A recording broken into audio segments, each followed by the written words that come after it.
Genèse 1. Au commencement, Dieu créa le ciel et la terre. Et la terre était sans forme et vide, et l'obscurité était sur la surface de l'abîme. Et l'Esprit de Dieu se mouvait sur la surface des eaux. Et Dieu dit qu'il y ait lumière. Et il y eut lumière. Et Dieu vit la lumière, que cela était bon. Et Dieu sépara la lumière de l'obscurité. Et Dieu appela la lumière jour, et l'obscurité il appela nuit. Et le soir et le matin furent le premier jour. Et Dieu dit qu'il y ait un firmament au milieu des eaux, et qu'il sépare les eaux d'avec les eaux. Et Dieu fit le firmament et sépara les eaux, lesquelles étaient au-dessous du firmament d'avec les eaux, lesquelles étaient au-dessus du firmament. Et il fut ainsi. Et Dieu appela le firmament ciel. Et le soir et le matin furent le second jour. Et Dieu dit que les eaux au-dessous du ciel soient rassemblées en un seul lieu, et que la terre sèche paraisse. Et il fut ainsi.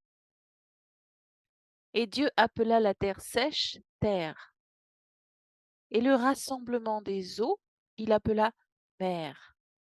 Et Dieu vit que cela était bon. Et Dieu dit que la terre produise l'herbe, la plante portant semence, et l'arbre fruitier portant du fruit suivant son espèce, dont la semence est en soi sur la terre. Et il fut ainsi. Et la terre produisit l'herbe, et la plante portant semence, suivant son espèce, et l'arbre portant du fruit, dont la semence était en soi, suivant son espèce. Et Dieu vit que cela était bon. Et le soir et le matin furent le troisième jour. Et Dieu dit qu'il y ait des lumières dans le firmament du ciel, pour séparer le jour de la nuit, et qu'elles soient pour signes, et pour saisons, et pour jours et années, et qu'elles soient des lumières dans le firmament du ciel, pour donner la lumière sur la terre. Et il fut ainsi. Et Dieu fit deux grandes lumières, la plus grande lumière pour gouverner le jour, et la plus petite lumière pour gouverner la nuit. Il fit les étoiles aussi. Et Dieu les plaça dans le firmament du ciel pour donner la lumière sur la terre, et pour gouverner sur le jour et sur la nuit, et pour séparer la lumière de l'obscurité. Et Dieu vit que cela était bon. Et le soir et le matin furent le quatrième jour. Et Dieu dit que les eaux produisent en abondance les créatures mouvantes qui ont vie, et des volatiles qui puissent voler au-dessus de la terre dans le vaste firmament du ciel. Et Dieu créa de grandes baleines et toute créature vivante qui se meut, lesquelles les eaux produisirent en abondance, suivant leur catégorie, et tout volatile ailé suivant leur catégorie. Et Dieu vit que cela était bon. Et Dieu les bénit, disant, soyez féconds et multipliez, et remplissez les eaux dans les mers, et que les volatiles se multiplient sur la terre. Et le soir et le matin furent le cinquième jour. Et Dieu dit que la terre produise la créature vivante suivant leur catégorie, bétail et êtres rampants, et les bêtes de la terre suivant leur catégorie. Et il fut ainsi. Et Dieu fit les bêtes de la terre suivant leur catégorie, et le bétail suivant leur catégorie, et tout être qui rampe sur la terre selon leur catégorie. Et Dieu vit que cela était bon. Et Dieu dit, faisons l'homme à notre image, d'après notre ressemblance, et qu'ils aient domination sur les poissons de la mer, et sur les volatiles, et sur le bétail, et sur toute la terre, et sur chaque être rampant qui rampe sur la terre. Ainsi Dieu créa l'homme en sa propre image.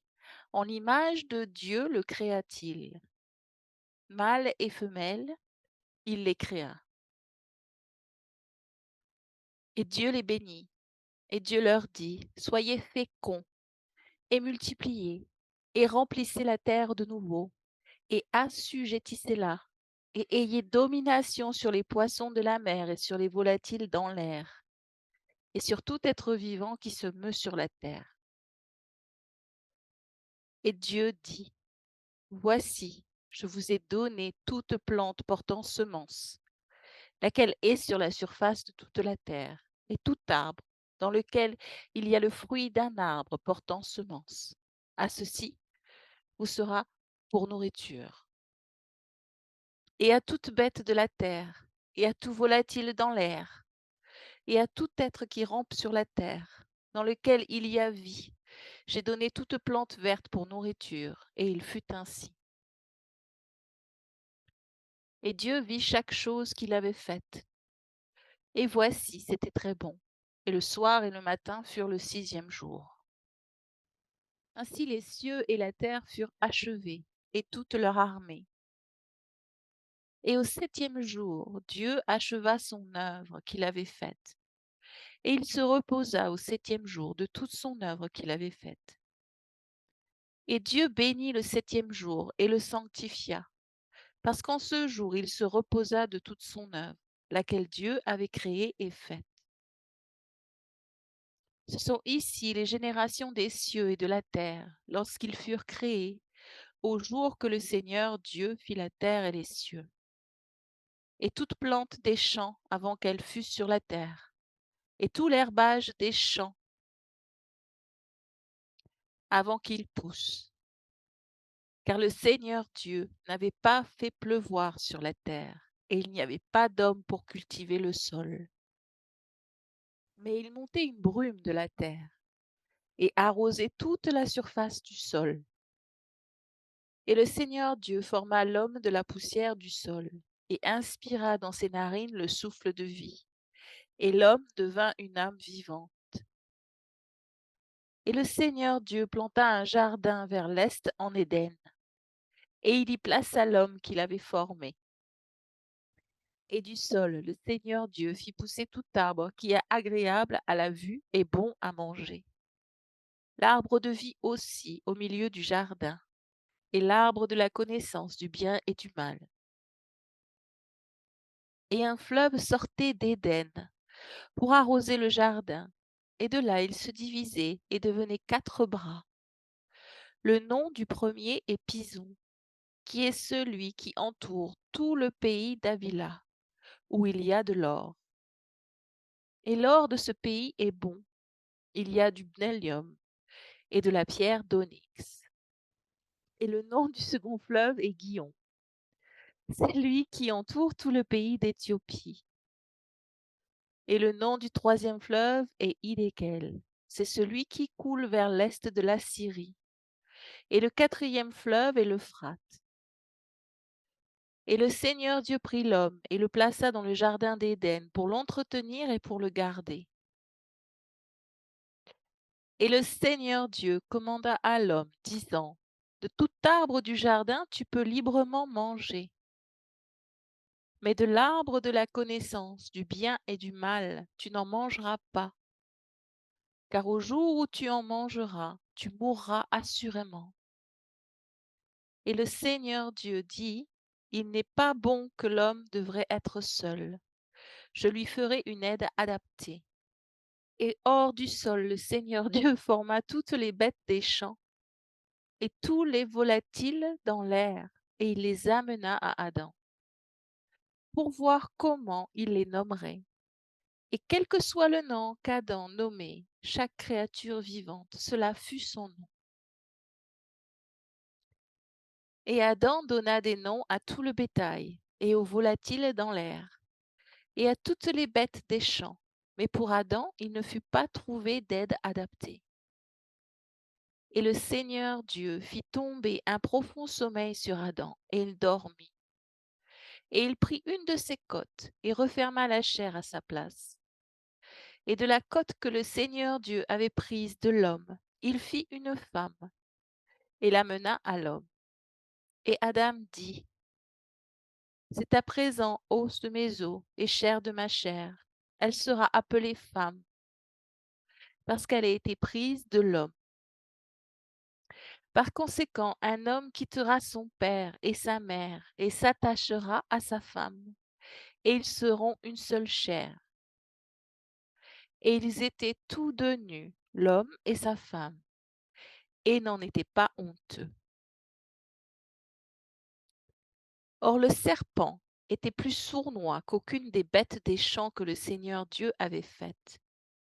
Et il dit à la femme: Oui, Dieu a-t-il dit: Vous ne mangerez pas de tout arbre du jardin? Et la femme dit au serpent: Nous pouvons manger du fruit des arbres du jardin.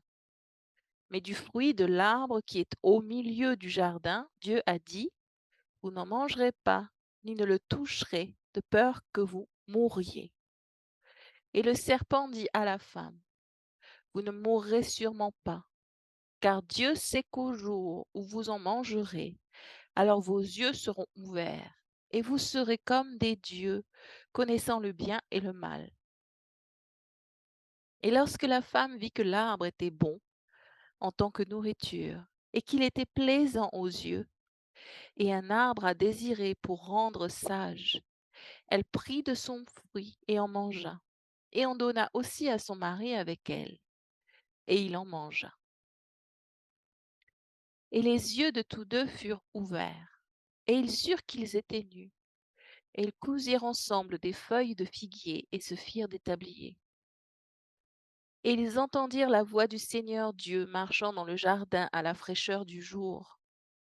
Et Adam et sa femme se cachèrent de la présence du Seigneur Dieu parmi les arbres du jardin.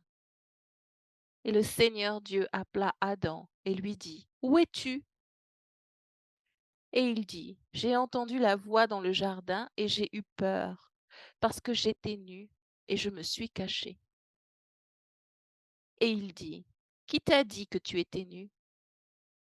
As-tu mangé de l'arbre dont je t'avais commandé que tu ne devais pas manger? Et l'homme dit: La femme que tu m'as donnée pour être avec moi, elle m'a donné de l'arbre et j'en ai mangé. Et le Seigneur Dieu dit à la femme: Qu'est-ce que tu as fait? Et la femme dit: Le serpent m'a dupé et j'ai mangé.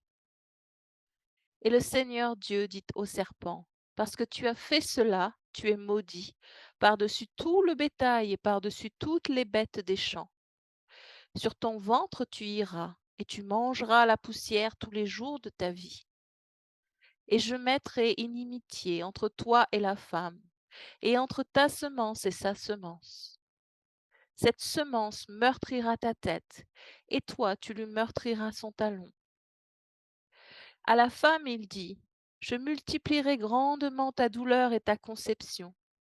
Avec douleur tu enfanteras, et ton désir sera vers ton mari, et il dominera sur toi. Et à Adam il dit: Parce que tu as écouté la voix de ta femme, et tu as mangé de l'arbre, duquel je t'avais commandé, disant: Tu n'en mangeras pas, maudit est le sol à cause de toi. Avec douleur tu en mangeras tous les jours de ta vie. Épines et chardons il te produira, et tu mangeras les plantes des champs.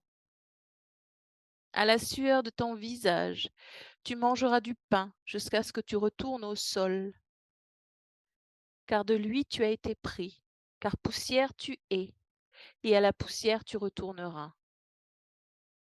Et Adam appela le nom de sa femme Ève, parce qu'elle était la mère de tous les vivants.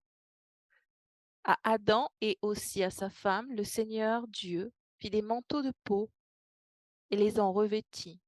Et le Seigneur Dieu dit: Voici, l'homme est devenu comme l'un de nous, pour connaître le bien et le mal. Et maintenant, de peur qu'il n'avance sa main, et ne prenne aussi de l'arbre de vie, et n'en mange, et ne vive pour toujours.